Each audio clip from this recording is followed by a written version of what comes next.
চালান অতীত, এবার ট্রাফিক আইন ভাঙলেই লাইসেন্স বাতিল, বাজেয়াপ্ত গাড়ি, ঘোষণা মুখ্যমন্ত্রীর।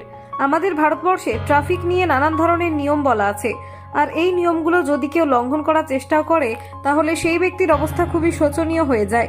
করা হয় মোটা টাকার জরিমানাও, এমনকি গুরুতর কোনো ঘটনা ঘটলে জেল অবধি হয় অনেকের।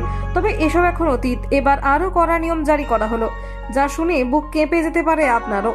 রাজ্যের মুখ্যমন্ত্রী ট্রাফিক নিয়ম লঙ্ঘনকারীদের উদ্দেশ্যে এমন কথা ঘোষণা করেছে যা শুনে সকলের চোখ এক প্রকার কপালে উঠে গিয়েছে। যারা রাস্তায় বেরিয়ে বারবার ট্রাফিক নিয়ম মানেন না তাদের উদ্দেশ্যে কড়া বার্তা দিয়েছেন রাজ্যের মুখ্যমন্ত্রী। আপনিও কি জানতে ইচ্ছুক যে রাজ্য সরকার কি সিদ্ধান্ত নিয়েছে? তাহলে আর দেরি না করে বিস্তারিত জানতে ঝটপট করে ফেলুন এই প্রতিবেদনটি।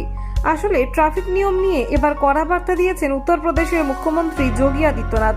তিনি ড্রাইভিং লাইসেন্স বাতিল করে দেওয়া থেকে শুরু করে যানবাহন বাজেয়াপ্ত করে নেওয়ার হুঁশিয়ারি দিয়েছেন।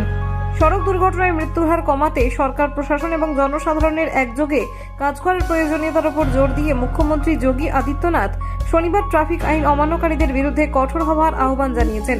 উত্তরপ্রদেশের রাজ্য সড়ক নিরাপত্তা কাউন্সিলের বৈঠকে নাকি মুখ্যমন্ত্রীর প্রয়োজন অনুযায়ী ড্রাইভিং লাইসেন্স বাতিল এবং গাড়ি বাজেয়াপ্ত করার ব্যবস্থা নেওয়া উচিত বলে নির্দেশ দিয়েছেন।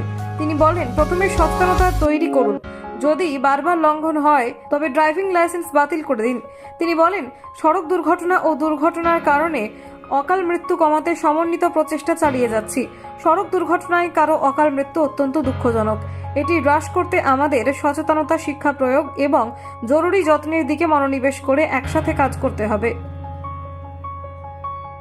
মুখ্যমন্ত্রী বলেন, চালান বা অন্যান্য প্রয়োগকারী পদক্ষেপ ট্রাফিক আইন প্রয়োগে স্থায়ী সমাধান নয়, আমাদের সচেতনতার ওপর জোর দিতে হবে।